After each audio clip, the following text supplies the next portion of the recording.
So you had a lot of those. So, the Flintstones Comedy Hour, Laugh Olympics. Those are more in the late '70s, of course. Um, yeah, but you just had a lot of those great Space Ghost Coast to Coast reruns were fun. Well, okay, Space Ghost Coast to Coast was not. That was more Adult Swim. That was more on Cartoon Network, Adult Swim. Um, Based on, of course, the old Space Ghost cartoons um, from the '60s, and then, of course, that was also in syndication. They packaged that all together, syndication, as the world of the fantastic world of Hanna Barbera, I believe, or wonderful world of Hanna Barbera, had space. Among those included Space Ghost, Space Ghost and Mighty Mightor, Birdman and the Galaxy Trio, the Herculoids, Moby Dick.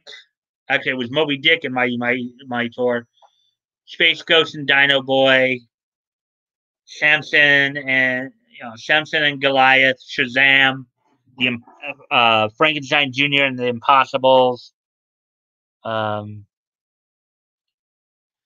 Wacky Wacky Races. Yeah, were great too. Yeah, Wacky Races. Um, and of course, they also had the spin-offs of The Perils of Penelope Pit Stop and Dastardly and Muttley and their flying machines. Those were pretty good too. Not as long lasting. And of course, you had a lot of in Hanna Barbera's catalog. You had a lot of other people following the formula of those meddling kids. You had Josie and the Pussycats, Speed Buggy,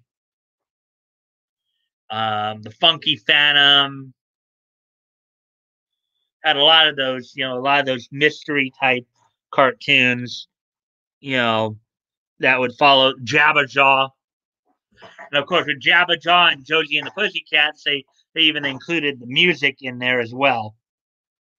Now I know toy or action toy channels. I know that you're up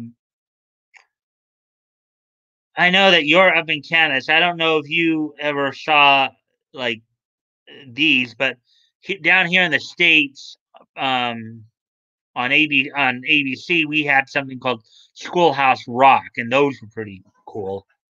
You know, those were pretty cool. Those were used more as like bumpers. Dastardly actually won a race legitimately, but bad guys aren't allowed to win. Yeah, probably one race, but well, of course not, because that would totally remember the plot lines back then were more simplistic. You know, good always triumphed over bad, just like in the comics. You know, um, of the like '60s and '70s. You know, um, yeah. So let's see, and of course now again, I don't know if you had these up there in Canada where you were at as well, Action Toy Channel, but we like CBS had a version and ABC had a version where they'd have like some kind of story time segment. It was CBS Story Break, and then um, ABC it was like the Wonderful World of OG Readmore, in which they'd have people like come on and read books and they or not read books, but they'd bring books to animated form and tell stories like that. I think ABC it was the weekend special. That's what it was, and of course they had a corresponding after school special as well. Um,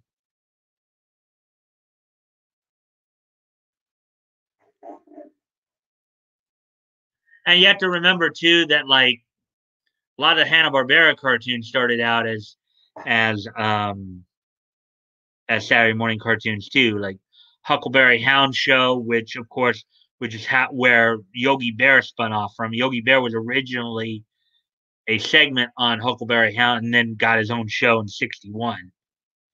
Um, and of course, Filmation did a number of cartoons, as I've talked about.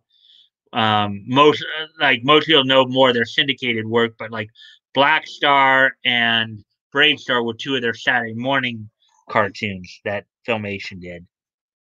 Let's see, let's see. Ruby Spears did a lot of work back then too, like Fang Face, Thundar the Barbarian, Alvin and the Chipmunks.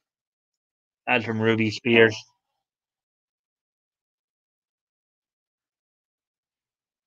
The only animated books I saw were Bible stories, unfortunately. Yeah, well, yeah, they had some animated Bible stories, adventures from the Book of Virtue. Um, well, TBN here in the State Training Broadcast Network, and the Christian Broadcast Network produced their own with like the Flying House and Superbook. So those were pretty interesting. You also had another company about 15, 20 years ago come out with the greatest animated greatest stories of the Bible or something like that. Thundar was amazing. Definitely one of the best shows of its time. Yeah, kind of that idea, the post-apocalyptic world, the hero coming coming to form there. He had his laser sword, and you know, yeah. I'm actually surprised Thundar didn't get somewhat copyright blasted by the creators of Star Wars, because one of the characters in there did look kind of like Chewbacca. I don't know if you remember that.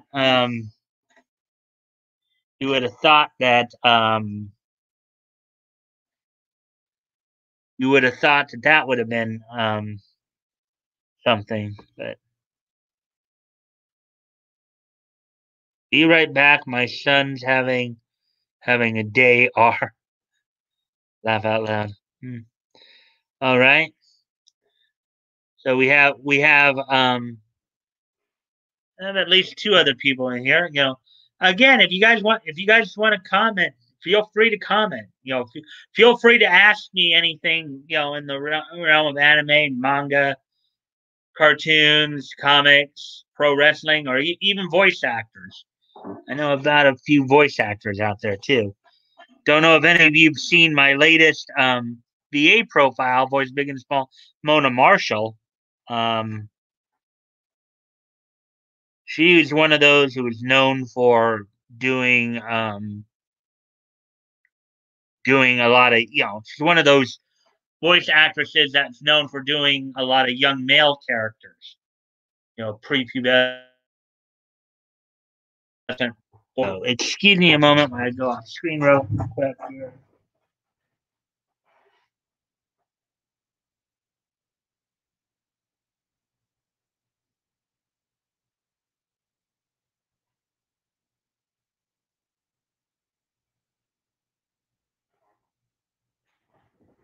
Alrighty, then I'm back.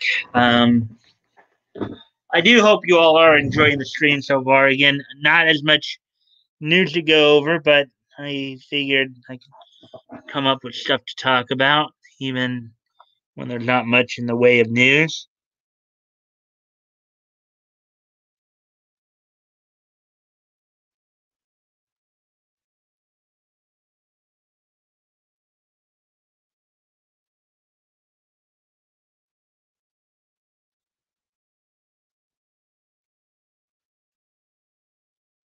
Um,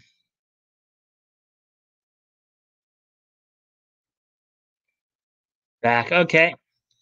Yeah. So I just started talking about one of the other things just started talking about Action Toy Channels. Whereas I don't know if you saw my latest VA profile or not on Mona Marshall. She's one of those voice actresses who is known for doing young male characters, prepubescent boy characters. She was Tsukasa in Dot Hack Sign. Actually, no, she wasn't Tsukasa. That was Brienne Siddal. Actually, Mona Marshall was Kite in the Dot Hack series, and Azure Kite in the Dot Hack GU series. Um, so she's done a few. And part of the reason why I was even thinking about her was because I remember. I don't know if you remember hearing about this a couple months back. Action toy channels, but how there were a lot of people who were saying, well, you can't have a white man, playing a black, you voicing a black character. You can't have a white person voicing a person of color. This, that, and the next thing. I don't know if you remember all that hoopla going on. And what a lot of these people don't realize is that there'd be a lot of women who'd be losing a lot of roles too, because a lot of times um, they would usually get women to play. They'd get there are a few of them who some of them who've made their careers out of voicing young male characters or prepubescent boy characters. Mona Marshall being one of them. I know Brienne Siddal, Brienne Brosdy Siddal is another one. Um, in case you don't know who Brienne Siddal is, as I said, she did Tsukasa and Dot Hack Sign. She did Jim Hawkins and Outlaw Star. So there are a few others who've done those roles. Some of it, oh, the race gender thing. Yeah. Well, no, I mean,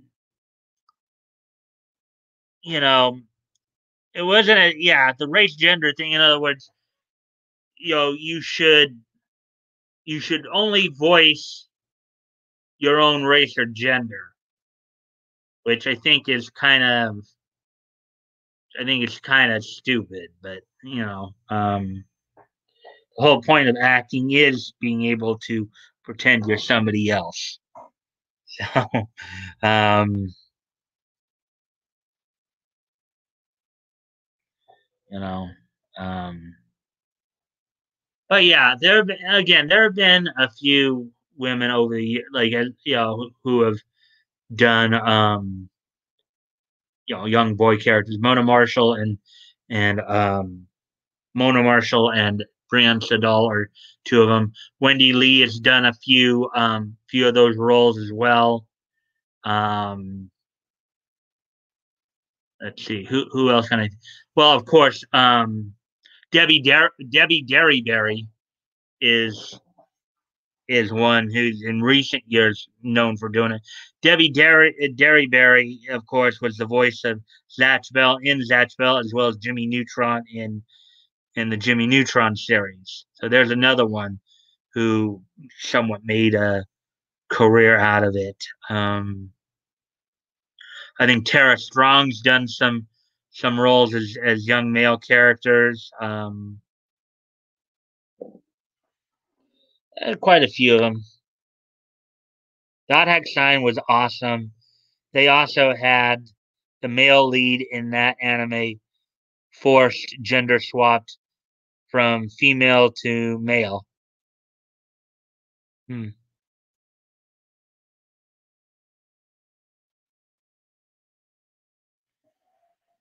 Yeah, as I remember the English dub,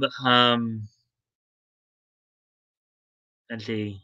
I know Lex Lang did Krim in that. But yeah, there. But anyways, going back to let's see. Well, Miley Flanagan, the voice of Naruto, of course, with that one role. Amanda C. Miller, also, who's the voice of Boruto, the English voice of Boruto, doing the doing that role. Um, so yeah, I mean, the thing is that if these people had their way, they would insist on actually bringing young male actors to voice young male characters. but you have a lot of these talented women who could pull it off. You know, Shannon Emmerich is somebody who does it for in Houston for ADV and who did it for ADV and Sentai now, Seraphim Digital Sounds. She was the voice of Loki in the mythical detective Loki Ragnarok anime. English voice of her. Um, well, let's see. Laura Bailey has done some male characters. Some young, of course, most notably Chin Chan from Chin Chan. Um,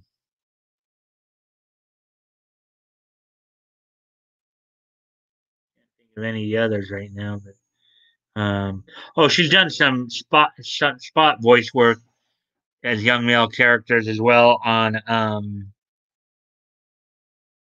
Naruto too. Let's see, who else can I? Colleen O'Shaughnessy, who's the voice of Ino in Naruto, also did the voice of the younger Konohamaru um, on there. Um, even our favorite little liar, Monica Rial's done some young boy work. Um, she was Papua she was English voice of Papua in the anime Papua. So Lucy Christian's done some work as well there. Um, of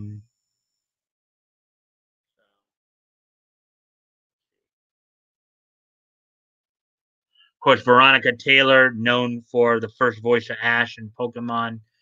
Um, she's done, so there have been quite a few voice actresses who would actually lose their jobs if they went ahead and actually tried to bring in young boys to actually voice those roles. But also, it'd be a lot harder to get young boys because they're not trained actors or anything like that. They may not have the same level of focus needed.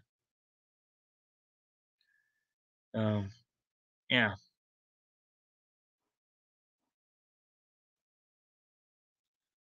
Yeah.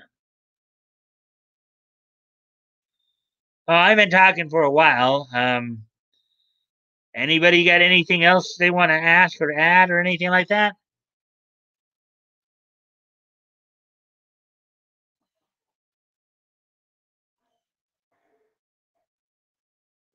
Oh, and another little tidbit on Dot Hack Sign action toy challenge for me. It was Dot Hack Sign that kind of got my attention towards anime. I didn't even know what anime was before I'd say that Dot Hack Sign was actually the first anime that I watched that I came to know as anime. So,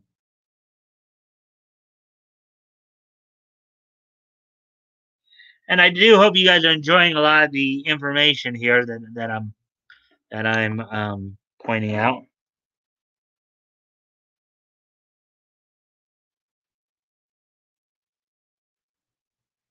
Yeah, that anonymity is late tonight. That she's the one who's lurking.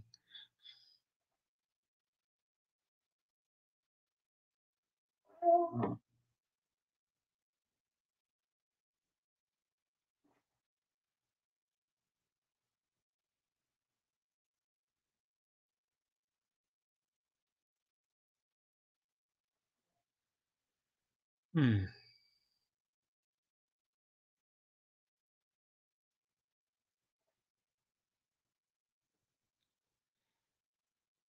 Does anybody have anything they want to add?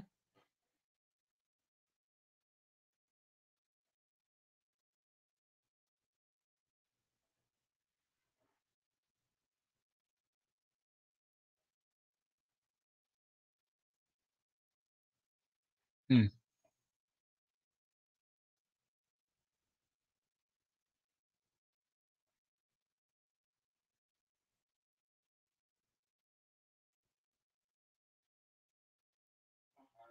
Huh.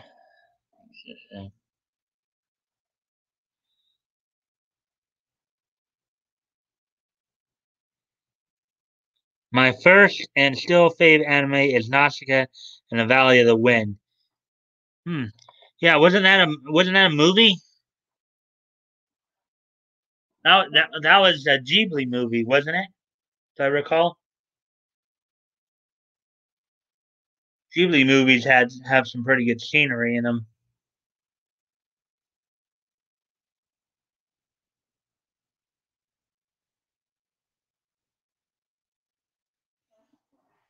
Yeah.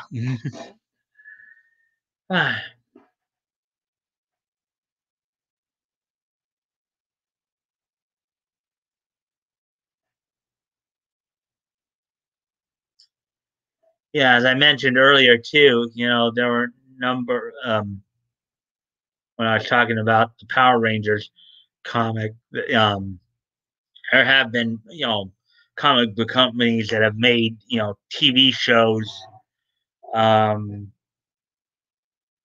out of comics. Normally we see the comics being made into TV shows, through like DC and Marvel. A lot of their superhero comics got turned into television shows that many of us grew up on. But there were TV shows that were made into comics as well. A lot of the Hanna-Barbera stuff was done initially by Dell and Gold Key, and then Charlton got into the act there. Um, I think now we just saw Boom Studios and Image Comics doing a lot of that stuff, and Dark Horse did for a while as well.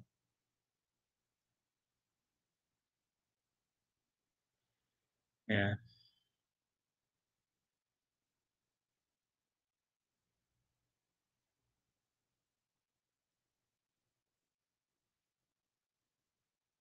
Yeah, well, also as you guys know, I do VA profiles as well, hoping to promote some of the other voice actors and actresses that don't get as much notoriety or much notice. You guys might want to check those out. Check out some of the works that they do if you haven't seen them already. I'm also doing.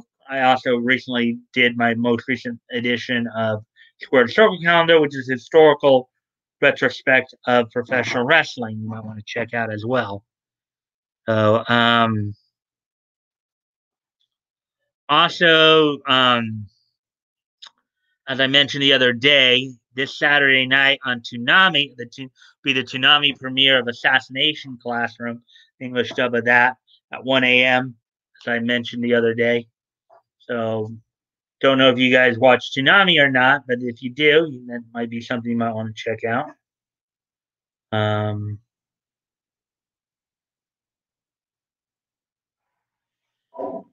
yeah.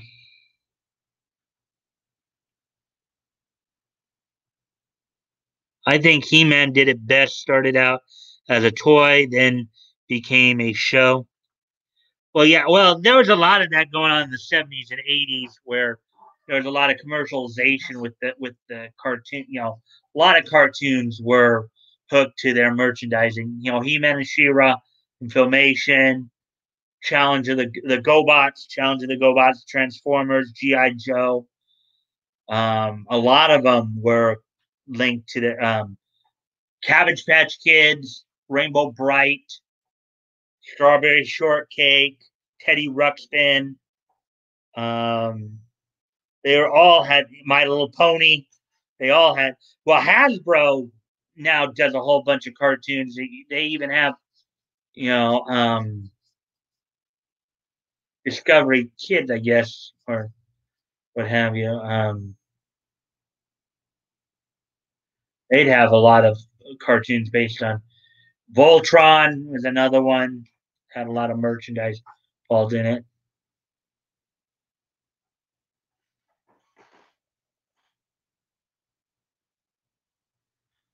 Mass Mobile Armored Strike Command was another one.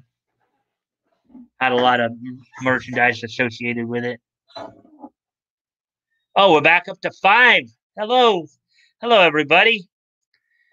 If you guys want, feel free to comment and feel free to comment or ask any questions. If you guys have any questions or anything like that, I'll be ready to answer as best I can. Um, in the realm of anime, cartoons, comics, manga, pro wrestling, or even about the voice actors or anything of the sort.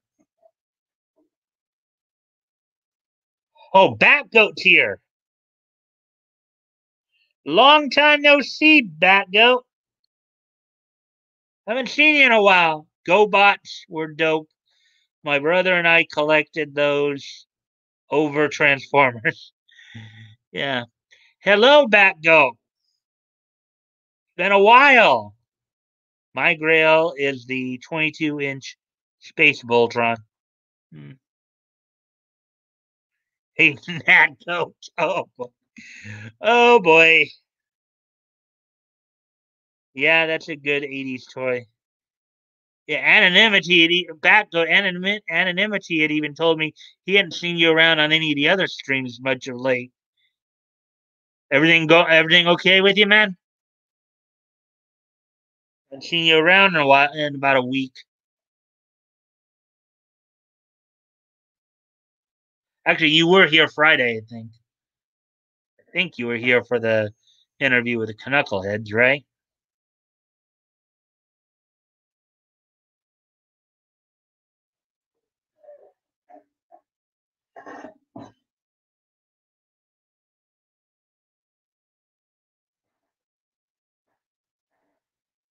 Hmm.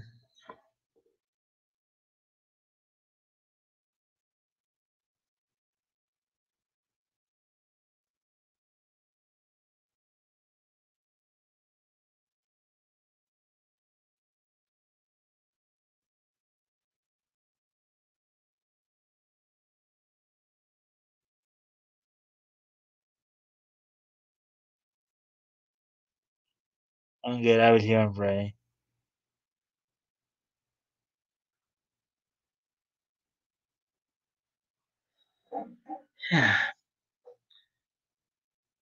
So Batgoat, I actually went through some stories pretty quickly earlier.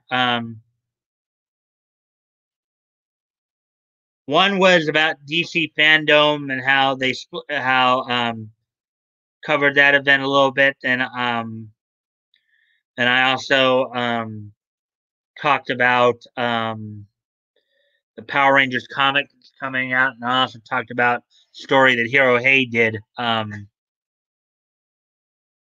early. Talked about a story Hero Hay did earlier today about anime girls. Apparently,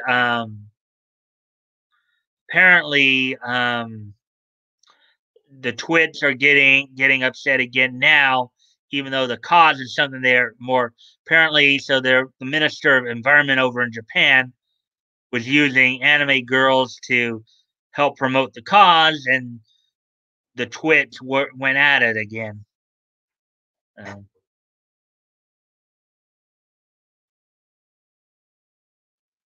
I popped in earlier and heard you talking about Saturday morning cartoons. You were killing it. Good info. Yeah, I mean, since I didn't have a whole lot of, I had very minimal on the news. I figured I needed to start maybe trying to just figure out something random to talk about. So I got into Saturday morning cartoons. I talked a little bit about Mona Marshall and some other voice actresses who are known for doing prepubescent boy roles, young male roles. Um, yeah, I got to start thinking about doing that more when the news is a little shy. Figuring out stuff to talk about. Excuse me a moment. I gotta step off. I gotta go off screen for a moment, guys.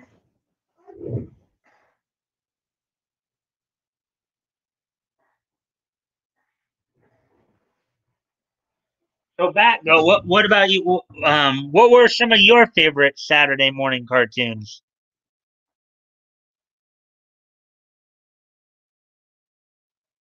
That's fine. I'll always geek out on cartoons. What were some of your favorite Saturday morning cartoons? Back go.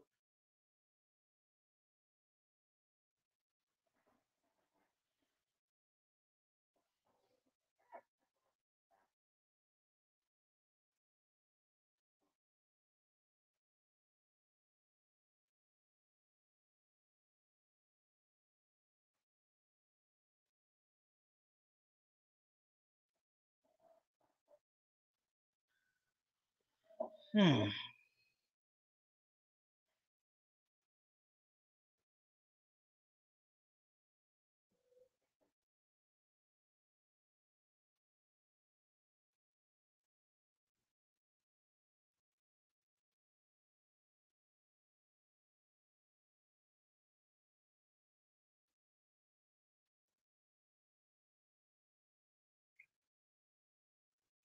Remember when Mr. Hot brought up on Friday the Pac-Man adventures? And yeah, that was another one where merchandising because that was the thing about the '80s too, is that they had a lot of video games that were turned into cartoons. Super Mario Brothers, Pac-Man, um, Donkey Kong Adventures was even on there, and Pole Position as well. All Hanna Barbera as well. Yeah, yeah. I'm a big Hanna Barbera guy as well. I grew up watching it. They were all Hanna Barbera was very much part of syndication throughout the '80s. Um, I invite you, of course, if you haven't seen it yet. Batgoat. I did a profile on Hanna Barbera a while back on the Mike list. You might want to go check that out if you have time. Check out that video. Did kind of a little profile on them.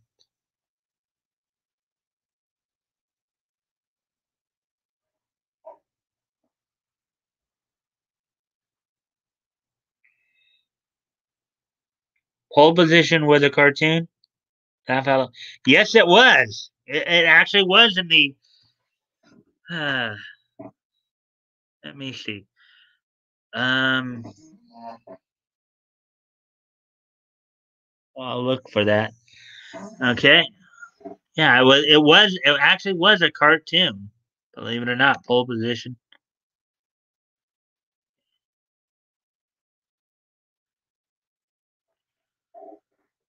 Let me just check something here.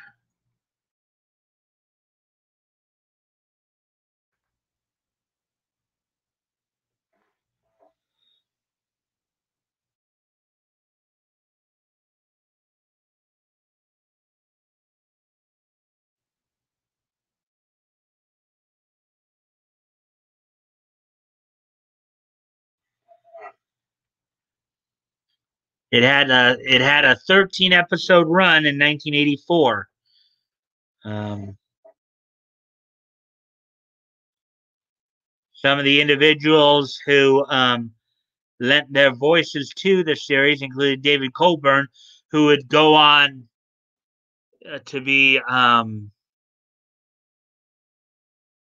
the fire planeteer in Captain Planet and Planeteers. These other names you probably wouldn't know, but it was distributed by LBS Communications. Deke it was a Deke production, Pole Position. So,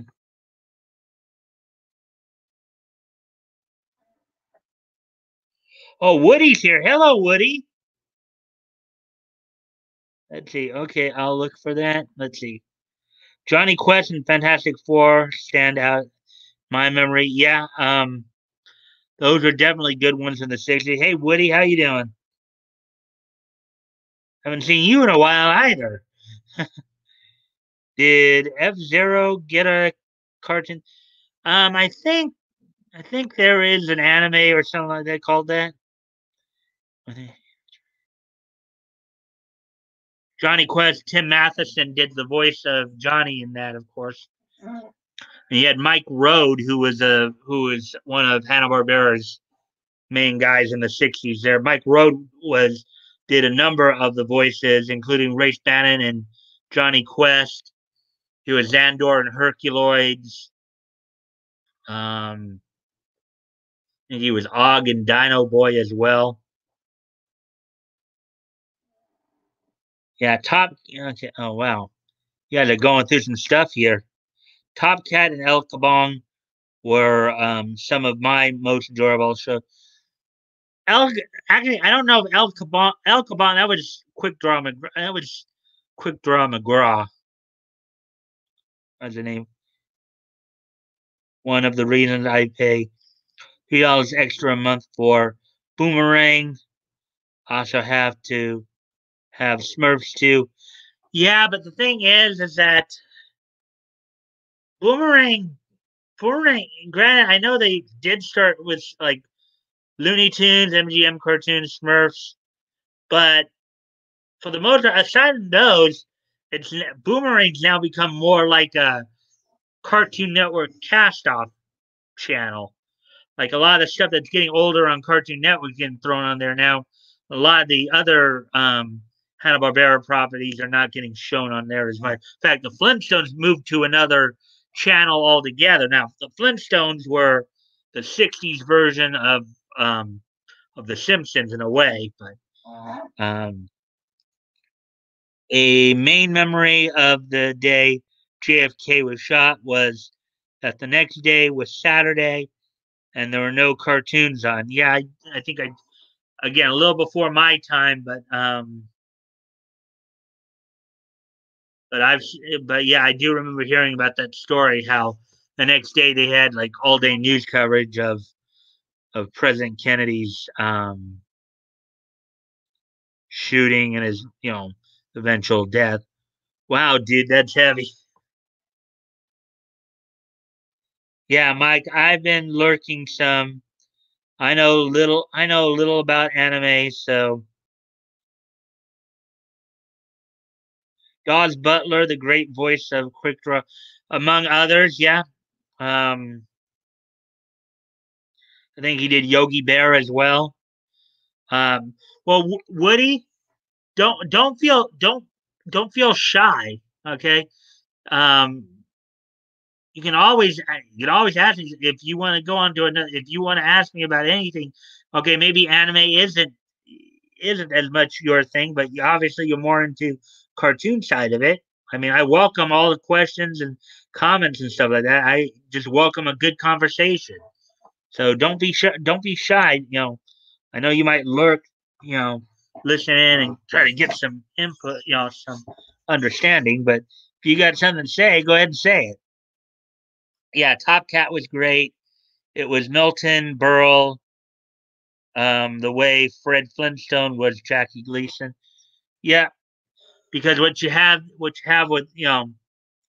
now some of those cartoons in the '60s, like Top Cat, like the Flintstones. Like some people would, as you just did, Woody. There, Flintstones were comparable to the Honeymooners, or they were the animated form of the Honeymooners in a way.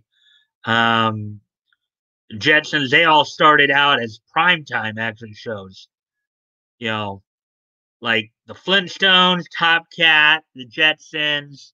Some of those cartoons were what the Simpsons would become in the late '80s, early '90s. Those evening, we got 6 people in now. Cool. Second highest number.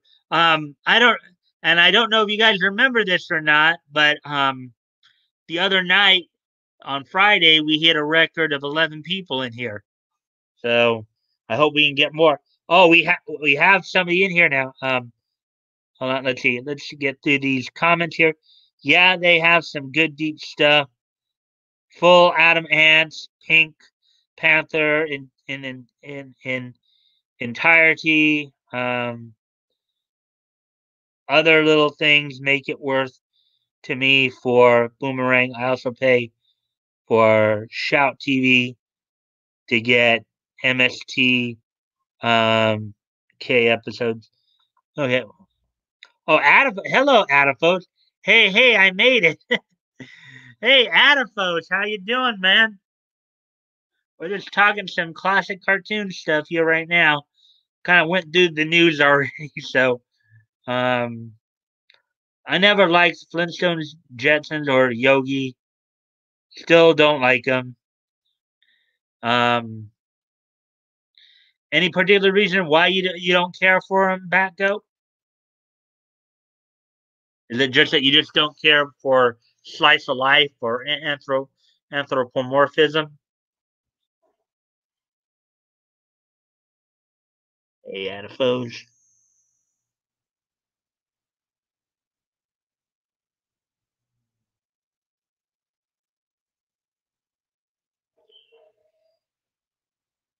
Adipose. Let's see. Good. This recording day has been a good. This recording day has been a disaster. I won't have my new series out tonight, but I will tomorrow. By the way, Flintstones is my jam.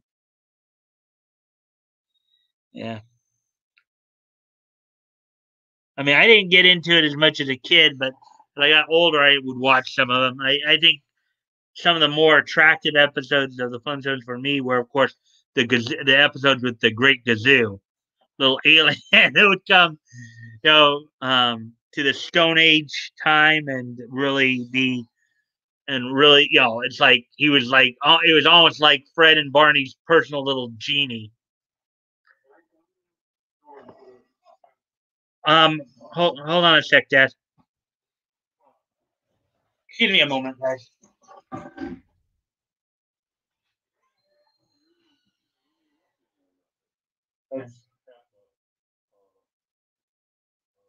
Burger, with the lettuce and then fries. Thanks. Hey guys, my dad just got me some dinner, huh? Probably from done with the.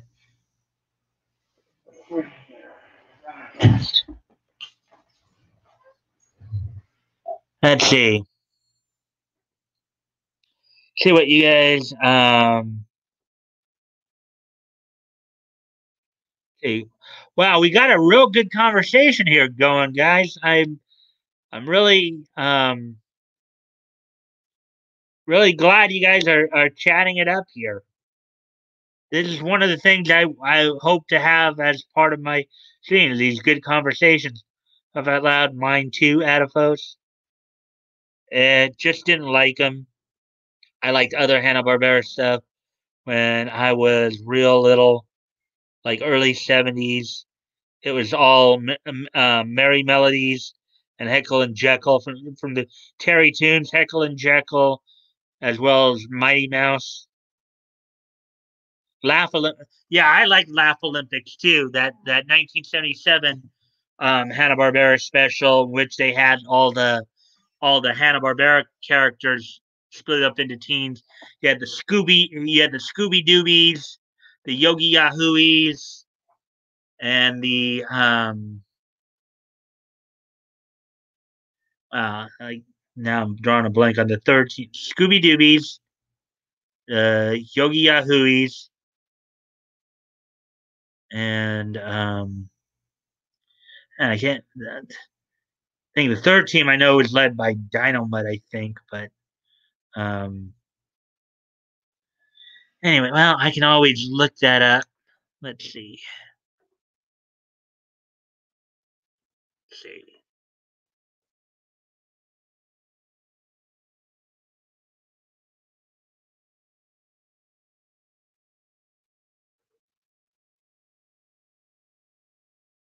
Yeah. They, the really rottens. That's who it was. Dick Dastardly. Yeah, because Dino Mutt was actually on the Scooby Doobies, I think. You had the Scooby Doobies, the Yogi Yahooies, and the really rottens. The team led, of course, by Dick Dastardly and Muttley, I believe. Let's see. Gazoo was only in the final season. Yeah, I think they were trying to, as was going on a lot in the late '60s.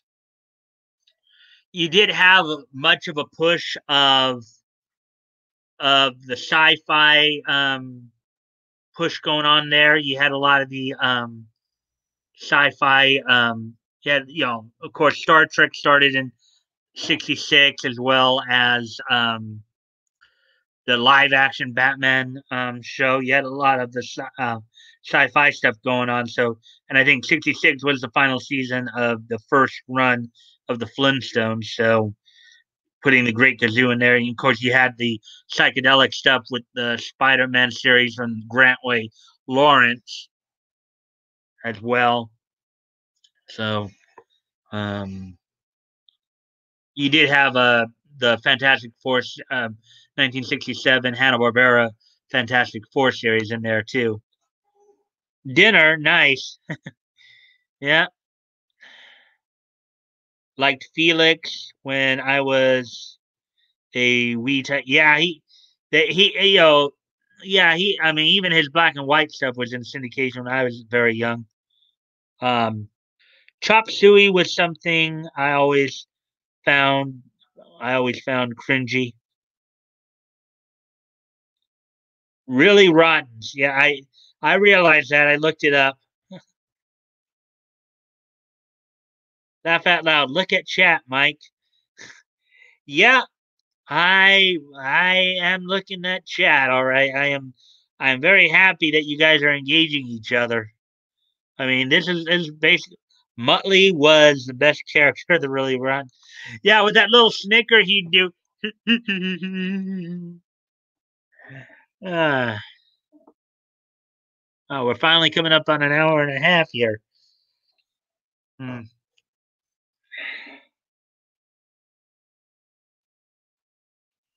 See, I think they called him Mumbles, or that may have been on. No, he was Muttley, and you're right there. He was. I think he was Muttley and Wacky Races Mumbles in Laugh Olympics. Some weird trademark thing. Yep. Yeah, and going back to the comic chamber moment, that leads to an interesting story there. I don't know if I mentioned this to you guys before, but um, DC Comics, the Shazam comic in there, that's based on Captain Marvel, Billy Batson. Okay, originally they were a Fawcett Comics property back in the 40s. They started out as a Fawcett, but due to Captain Marvel's resemblance to Superman, there was a huge stink between DC and Fawcett. DC kept claiming copyright infringement, and eventually, by 1953, they eventually Fawcett went out of business. DC bought up a lot of Fawcett's characters, including the Marvel family. Um, so there's something a little bit of interest that might be of interest to you guys. See.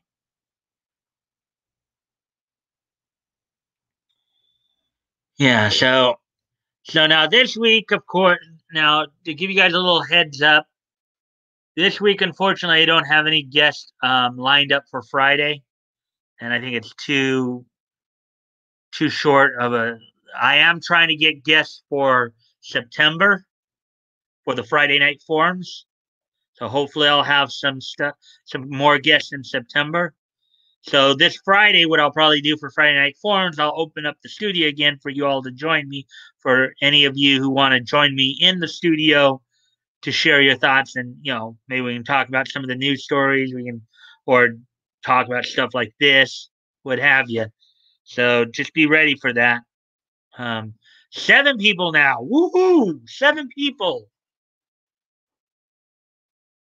Love seeing that count rise.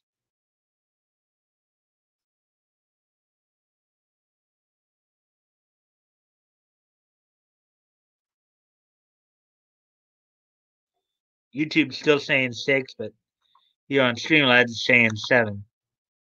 So, or at least it was 7, I guess, for a moment. That's back down to 6. Okay. Now we're 24. Okay, so does anybody have anything else they want to add or ask?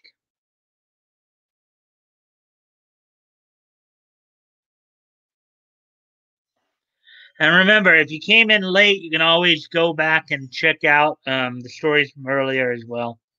I keep my streams up.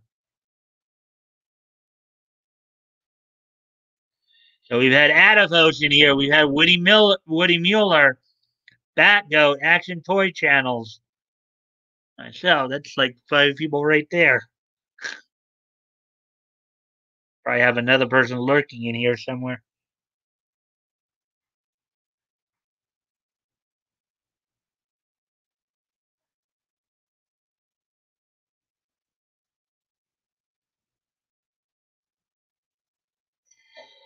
So does anybody have anything else they want to add or ask or anything like that?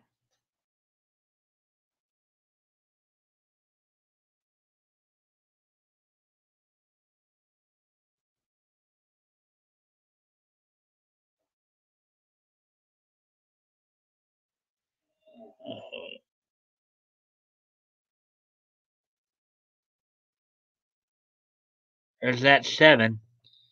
Well, it was 7 for like a couple of moments, at least. You got the A team in here. Yeah. Oh, now we're down to 5. Somebody else left. Oh, poo.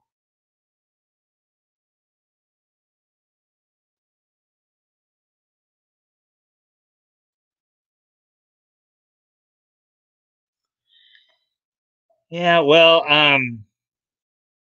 if nobody has anything they want to add or ask, are you guys ready for the this day in each history segment?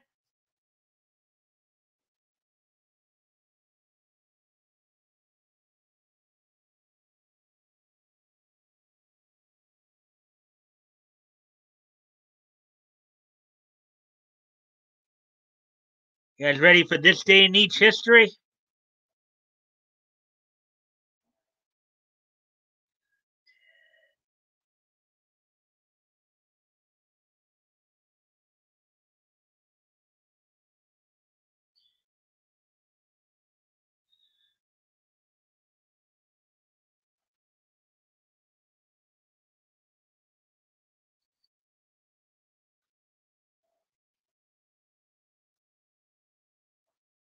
Yay!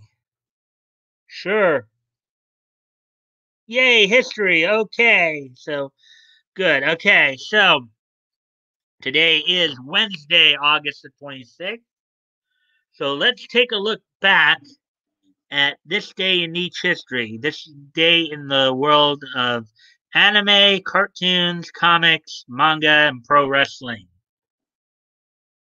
First off, on a bit of a sad note here, we're going to go back to 1980. On this date in 1980, um, Tex Avery, American animator.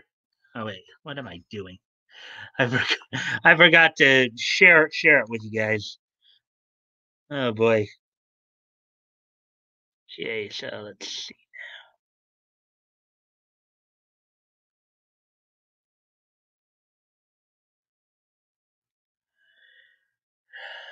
Let's see what you just said there. Cause somebody saw some. Oh, and you're late, anonymity. Fell asleep after I got home. Looks like I'm here for a niche history. Yeah, you made it just in time for for towards the end of the show. We're back up to 7 again. As always, anonymity. You can always go back. Hey, and you can always go back and check out what we talked about earlier. Laugh out loud. Yeah. So on this date in 1980, Tex Avery, American animator, comics artist, and film director, known, of course, for Bugs Bunny, Daffy Duck, Droopy. He passed away at the age of 72 on this date back in 1980. So on this date in 1980, Tex Avery, known for Droopy, Daffy Duck, and Bugs Bunny, passed away, unfortunately. Um, even in let's see what you guys. Alone. Good evening, anonymity.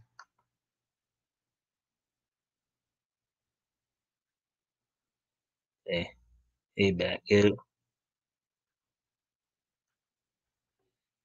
Why do the Jetsons and Flintstones exist in the same universe? Well, I mean they're only years apart. I mean, Flintstones are in the Stone Age, and and the Jetsons represent the space age. They both came out in the '60s too. Cartoons originally came out in the '60s, so um, Tex Avery was a huge name in animation. Loved his work. Yeah, I know. Even Cartoon Network, Boomerang even had the Tex Avery show for a while there as well. Red Hot Riding Hood, Hubba Hubba. Okay. Okay, so let's see now. So with that, so now let's see. Now moving ahead in time a bit. That was of course 40 years ago. That was 40 years ago that happened. So now moving ahead to 2000 here, to 20 years ago. On this date in 2000, at a ECW show, the full-blooded Italians, also known as the FBI, tag team of Little Guido and Tony Mamaluke, defeated Yoshihiro Tajiri and Mikey Whipwreck for the ECW World Tag Team Championships. So on this date in 2000, full-blooded Italians Little Guido and Tony Mamaluke defeated Yoshihiro Tajiri and Mikey Whipwreck for the ECW Tag Team Championships. ECW World Tag Team Championships, as they were recognized as a World Tag Team Championship at that time. Let's see. Was about that fan theory that the Flintstones takes place in a post-apocalypse. No, they were basically Stone Age. Um, they were Stone. They were in the Stone Age, and the Jetsons were in the Space Age. So, anyways, moving on then to the next trivia tidbit. Oh, let's see what somebody else just.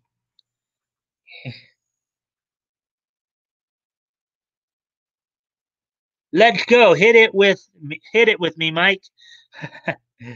Hit what? I remember those theories. Okay, from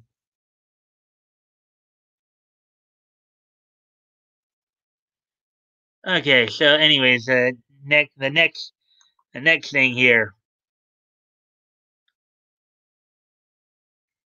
Let's see. After 2000, then we go to.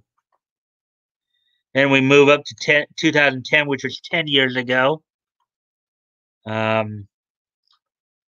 On this date, 10 years ago, in 2010, the Steins Gate video game was ported to Windows on this date in 2010. The Steins Gate video game was ported to Windows on this date in 2010. Back up to 7 people. Good. Let's see now. So for you gamers in here, the Steins Gate video game was ported to Windows on this date in 2010, 10 years ago today. And finally, in the realm of comics,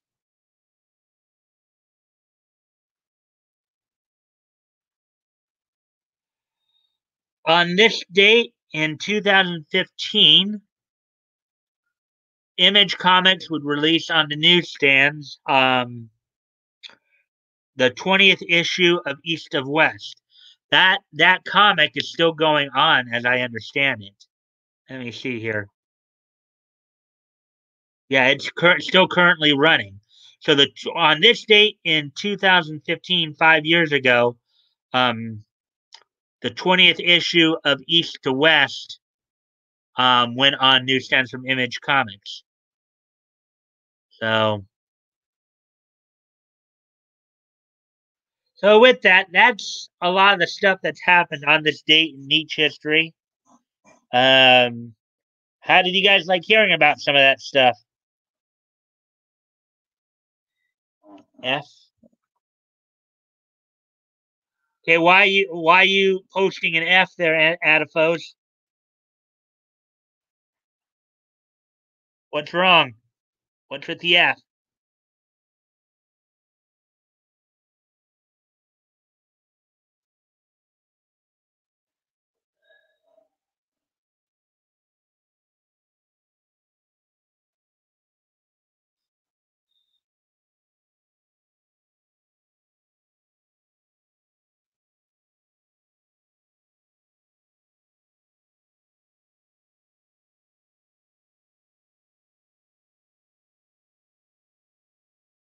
Solid, very good history. Yeah, I'm glad you guys enjoy it. I know some of it's a bit more recent, but that's what I can find. I usually go based on like a 10-25 system. In other words, I go back like depending about how far I go back. I've gone back as far as like 100 years, like 100, 90, 80, 75, 70, 60, 50, 40, 40, 30. And then once I hit 30, then I start just going every 5 years, like 25, 20, 15, so far, and so on and so forth.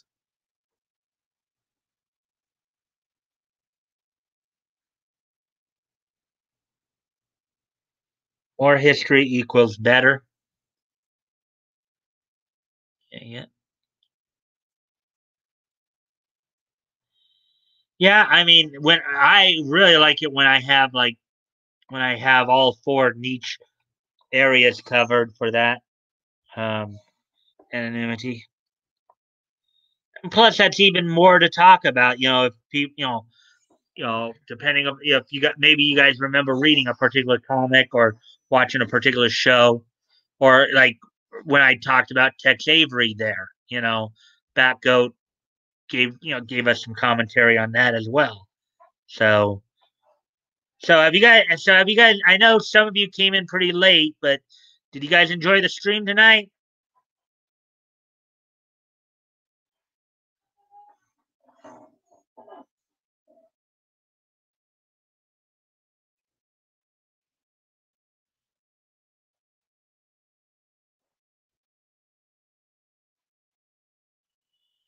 About let's see.